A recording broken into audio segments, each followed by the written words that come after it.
Hello, my name is Mardirossian. I go to AGBU Tarouhy-Hovagimian High School. I participate in TEDx to make you understand about something that we have all in common. Today, my topic is going green. Why going green? Because we live in one country where we all share a single beautiful country. This country is known for its lush green landscapes, beautiful trees. In fact, it's a country so beautiful, so green, and so lush that for a national symbol, it shows the majestic cedar tree. But what are we doing with it? Well, as years went by, people tell you that this is Lebanon, it's green, it's beautiful, we live in it, but we're not making it worthwhile. We're destroying this tree. We're destroying the national symbol and our pride.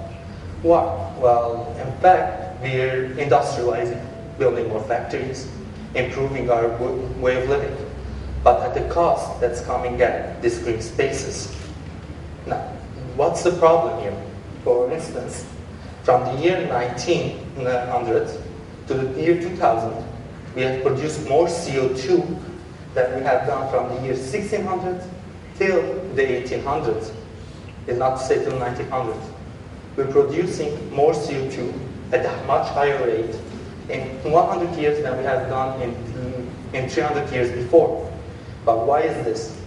Well, we're building factories.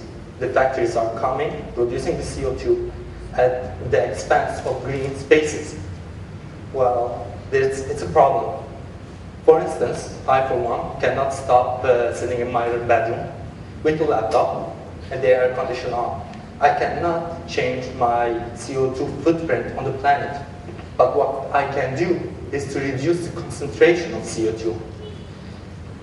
Now, we all remember Sandy, the superstorm that hit the US.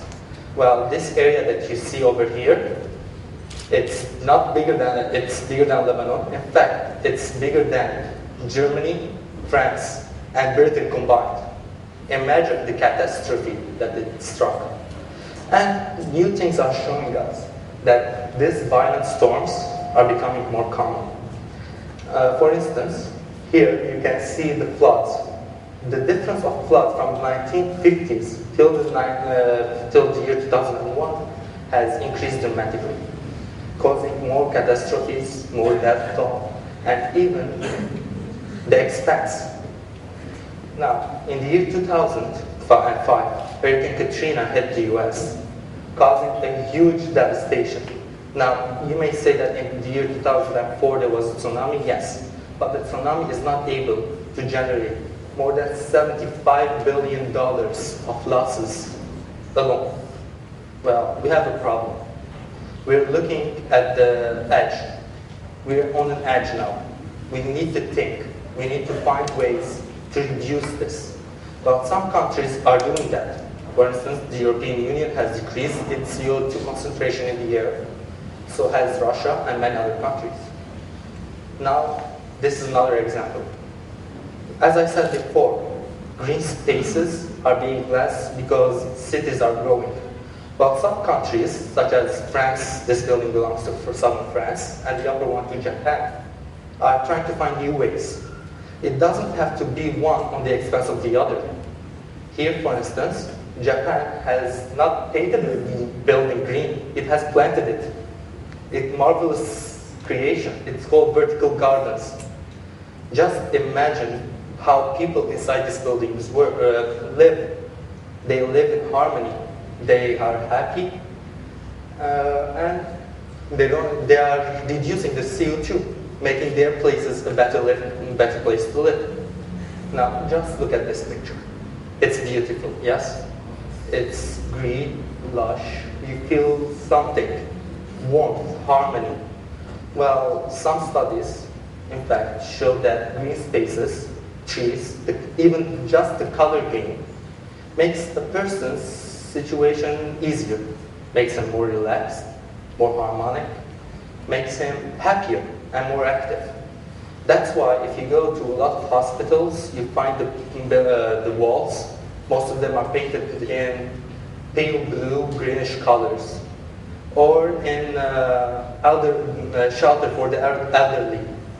Now, in Europe, they are using this. For instance, if you put a tree, a green space inside an elder's shelter, then the people will look at it. They feel more relaxed, more harmonic, happier, and in fact, just not changing their mood and morale, it's changing their health. When you see this green space, the first thing comes to you, I want to jog in it.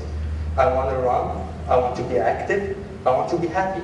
So by this creation here, the vertical gardens, we're not just reducing our CO2 emissions, we're making ourselves happier, healthier. So it's just like hitting two birds with one stone. Well, why not do this? Why should we not go green? Why should we stay in an industrialized country built with cement, not green spaces as here? Well, it's not that hard to do. It's just trees, and in fact, some of you might ask, are thinking that, well, how do they water these trees? Does leakage happen? Well, in fact, it doesn't. Due to technological advances, new layers of insulators between one apartment and the other, or one office and the other, are being placed, reducing water leakage. And so there's no point for us not to go there. So let's all think and let's go green. Thank you.